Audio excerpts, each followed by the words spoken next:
All right. Well, thank you everybody for joining us today.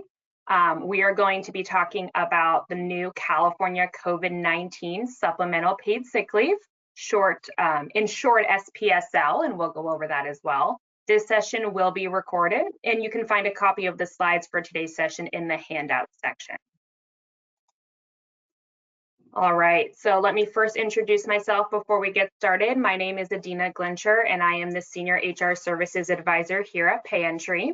I know that today's topic may bring up some additional questions, and we probably won't be able to cover everything in just our 30-minute webinar. So feel free to write down my contact information, reach out with any questions not discussed during today's webinar.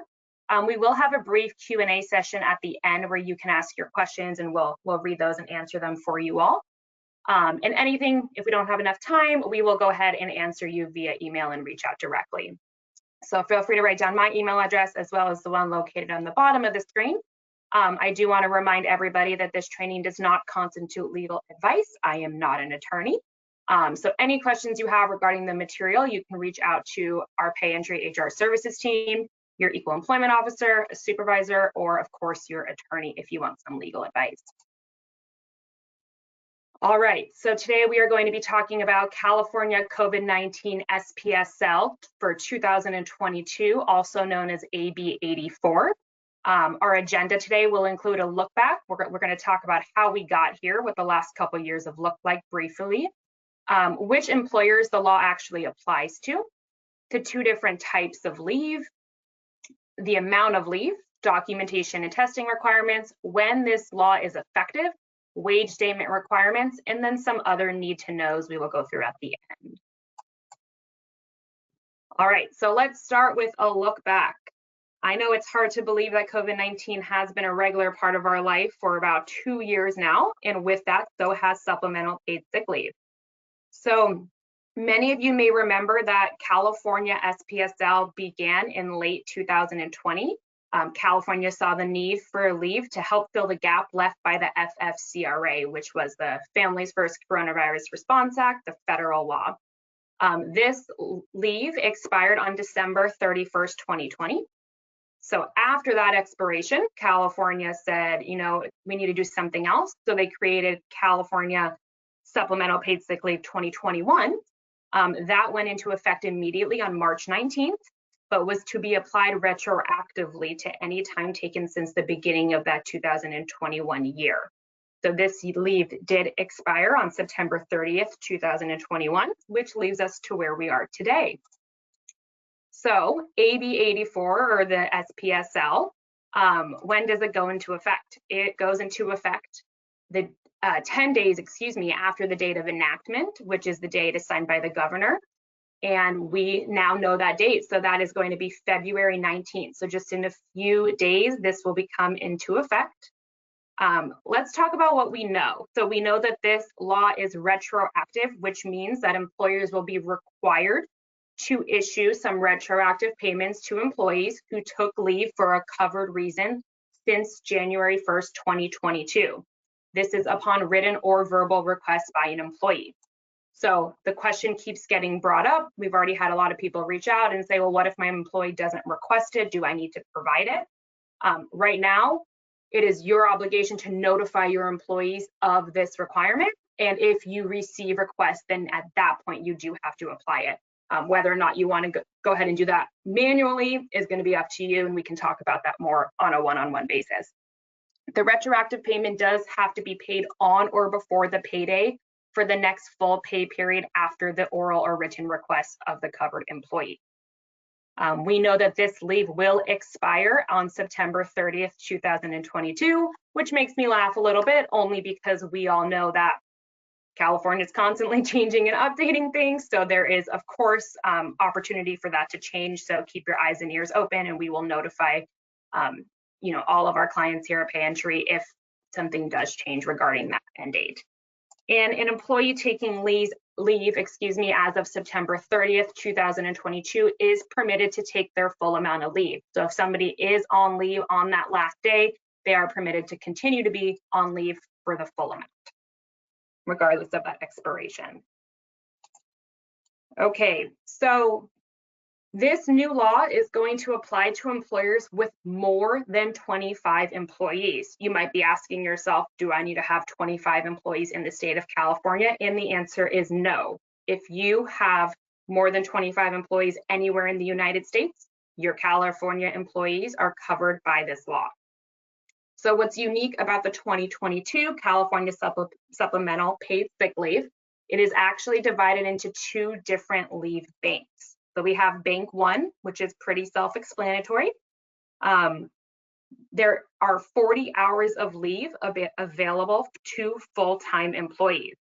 In order to qualify for a leave, an employee or a family member has to test positive for COVID-19, which brings us to bank two, which will look familiar to a lot of you who were familiar with the last year's supplemental paid sick leave.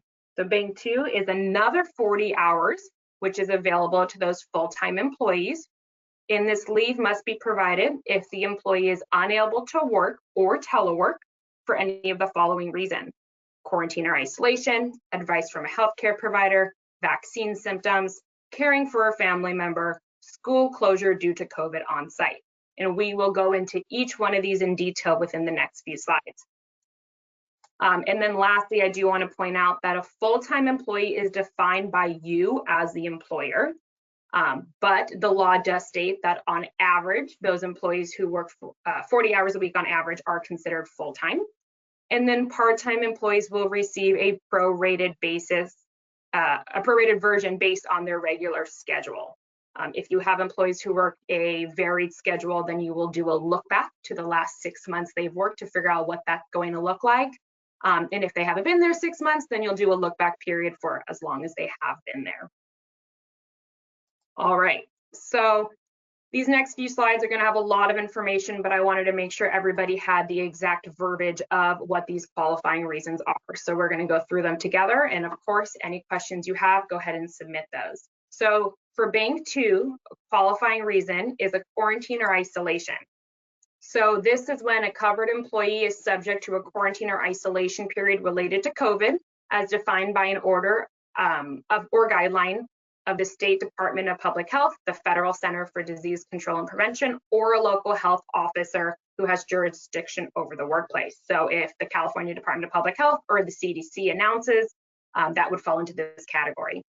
Also, if the covered employee is subject to more than one quarantine or isolation order or guideline, the covered employee shall be permitted to use this bucket of COVID supplemental paid sick leave for the minimum time period under the order or guidelines that provides the longest such minimum period. So once again, we're in California, we're very employee friendly. Another qualifying reason is advice from a healthcare provider. So if the covered employee has been advised by a healthcare provider to quarantine due to concerns related to COVID, they will qualify. If the covered employee is attending an appointment for themselves or a family member to receive a vaccine for protection against contracting COVID, they would qualify. So that family member is bolded because that is new this year. That was not included in the last year's SPSL. All right, let's talk a little bit more about additional qualifying reasons. So vaccine symptoms. If the covered employee is experiencing symptoms, or once again, caring for a family member experiencing symptoms related to COVID-19 vaccine or a booster that prevent the employee from being able to work or telework, they can qualify. And if the covered employee is experiencing symptoms of COVID-19 and seeking a medical diagnosis, would be another qualifying reason. If you are out and you are unable to work or telework because you are caring for a family member who is subject to an order or guidelines or who has been advised to self-quarantine, you may qualify. And lastly, this one we haven't seen in a while, but it is back: school closure due to COVID on site. The covered employee is caring for a child whose school or place of care is closed or otherwise unavailable for reasons related to COVID-19 on the premises. You may qualify. All right, that was a lot of information. So I appreciate you bearing with me through that. We're going to go on to some commonly asked questions and some facts regarding documentation and testing. All right, so a lot of questions we get asked is, can we require documentation? And luckily, in most cases, you can. So regarding the vaccine and booster injection reason, employees are actually only allowed to take 3 days or 24 hours per vaccine or booster injection this time around. So that is new. Now, of course, there's an unless the employee provides verification from a healthcare provider that the covered individual is continuing to experience symptoms related to the vaccine or booster. So what that means, your employees are allowed those 3 days or those 24 hours. Anything in addition to that, you do not have to grant them time off unless you have documentation from a medical provider. Next, leave for COVID-19 diagnosis or a family member's diagnosis. As an employer, you may require documentation of the COVID-19 positive test result. The nature of this documentation is still unclear, more to come. This law just got announced, but this is new. So prior laws did not state that, which meant there was a lot of vagueness in this area. So if you have an employee who claims they tested positive for COVID-19 and they want to take advantage of supplemental paid sick leave, you have the right to require documentation. If an employee fails to give you documentation, you do not have to give them that sick leave. So that's a really big difference this time around. And then testing for COVID-19 diagnosis. So if an employee does test positive, the employer may require the employee to submit to a diagnostic test on or after the 5th day and require documentation of results of that test. So like it always is, you cannot require the employee pay for the test. So that test does have to be available to them at no cost, and they should be paid for their time going to take the test as well. You know, one of the questions that got brought up recently was, what if an employee refuses to take a test? Well, it can happen. You are technically not required to provide them with supplemental paid sick leave after that 5th day if they refuse to take a test. So it is important that you know, we're following these guidelines and we have processes in place on what we're going to require and what we're not going to require as employers. And we'll talk about some of those processes toward the end of the presentation. All right, so similar to the previous versions of SPSL there are provisions required that available balances be available on wage statements or written notices issued on payday. So this is a little different this time around. So this is not the case with this 2022 SPSL. Employers now only need to list the amount of leave that has actually been used. So instead of listing the balance, we only have to list what has been used. If an employee has not used any leave, their statement must list 0. So you will want to make sure you are working with your payroll provider, or you know, if you're doing your own payroll, you are incorporating this either in a pay stub or on a written notice on payday. And then I know everyone, you know, is probably thinking they need to get their ducks in a row to get this happening. Just know that the wage statement requirement is actually not enforceable until the next full pay period following February 19th. So although we only got 10 days notice of this, you do have a little bit of time to figure that out. And of course, if you do your payroll with pay entry, reach out to your client advocate or your HR professional, and we will help get this squared away for you.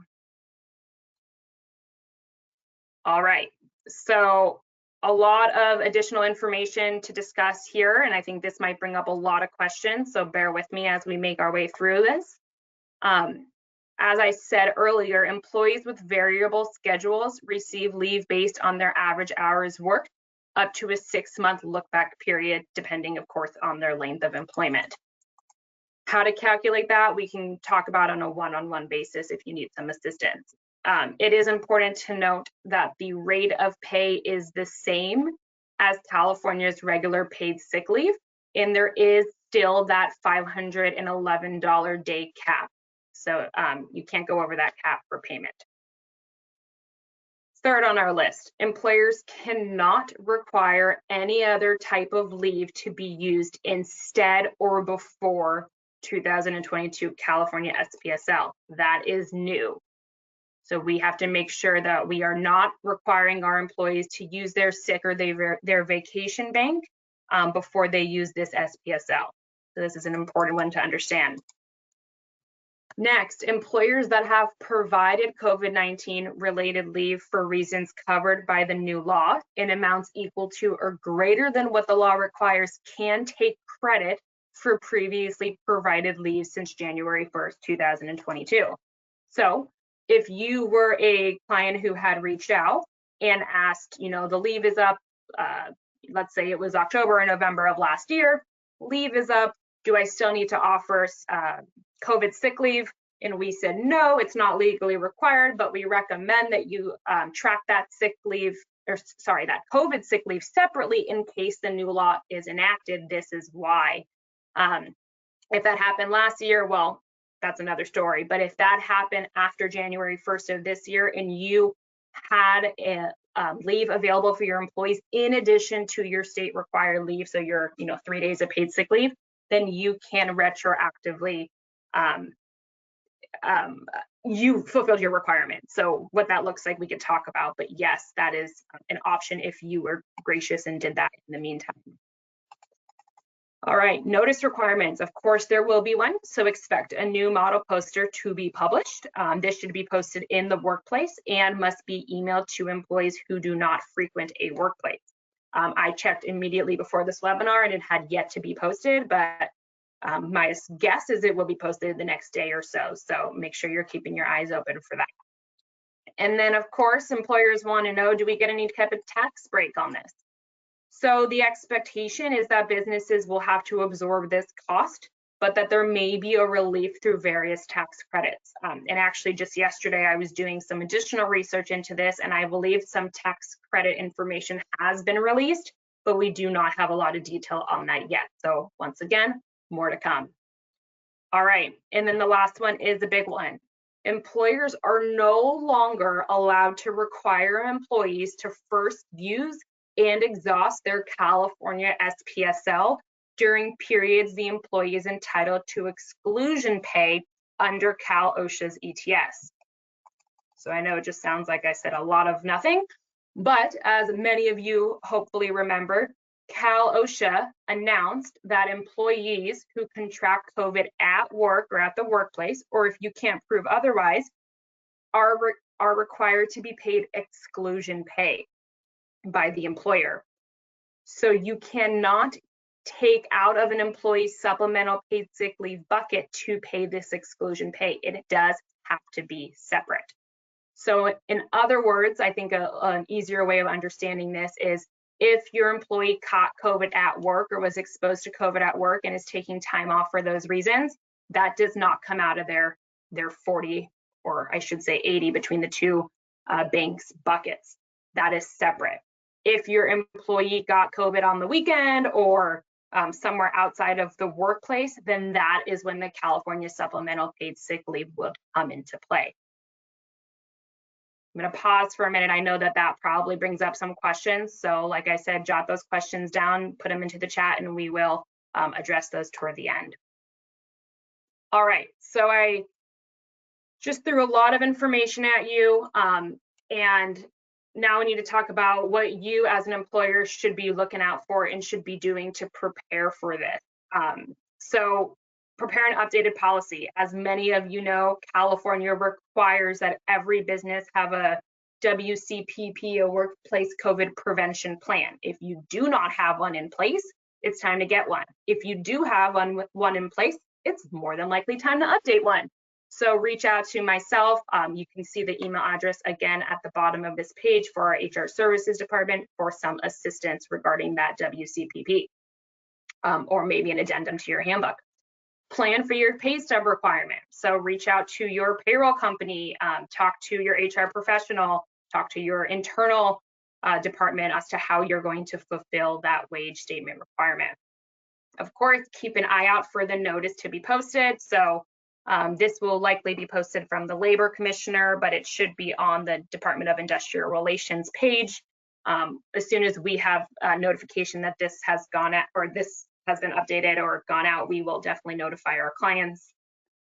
Have a process in place to handle leave requests. So, employees, once they're made aware of this leave, they're going to start asking for some time off if they qualify. So we need to make sure that you have documentation in place leave request forms, and that you have a plan on how you're going to manage those requests. And then evaluate the number of retroactive or true-up payments you may need to make.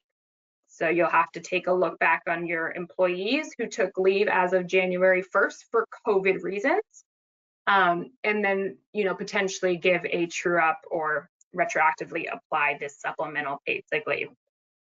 Sounds like a lot, and I know it sounds overwhelming, but we are here to help. So reach out to myself or our HRservices at payentry.com, and we can help you with any of these processes, explain it in further detail, and address any of your individual questions. All right.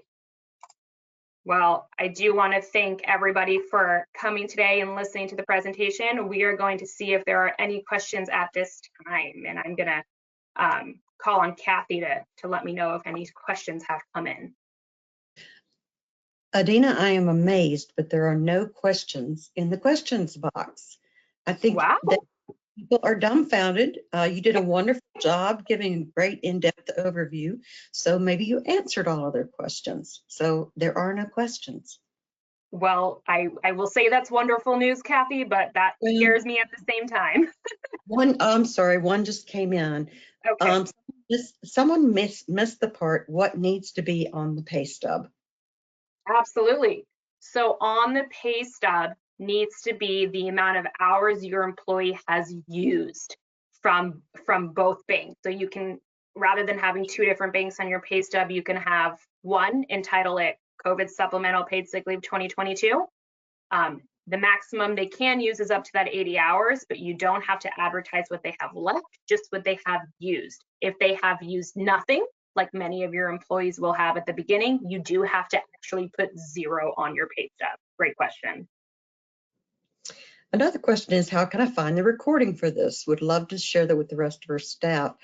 This recording, we do record all of our sessions, and if you attended this or if you even registered for it, you will get a copy of the recording emailed to you. If you missed that somehow, you can get that on our website at www.payandfree.com.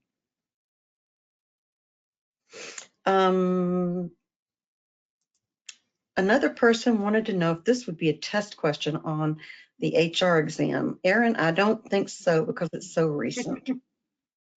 I don't think so. I will say that if you are taking the PHR California, though, I know they have been implementing some COVID materials in their study stuff. So definitely keep your mind open to that.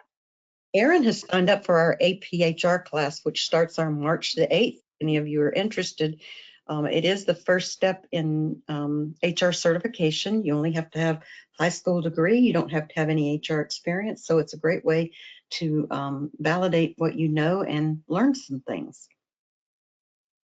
Perfect. Another question, when does this COVID pay expire? September 30th, 2022, as of today, but that could always change. All right. And I think that was the last question. Okay, well, I just wanted to thank everybody for joining us today. Once again, my email and phone number is on that screen, so feel free to jot that down. And if any additional questions come into your mind after this session, you can always reach out to us and we will do our best to help you. And join us tomorrow. Tomorrow we are doing a employee handbook webinar at the same time. So if you have not signed up, feel free to go to www.payandtree.com and find our webinars and sign up for that one.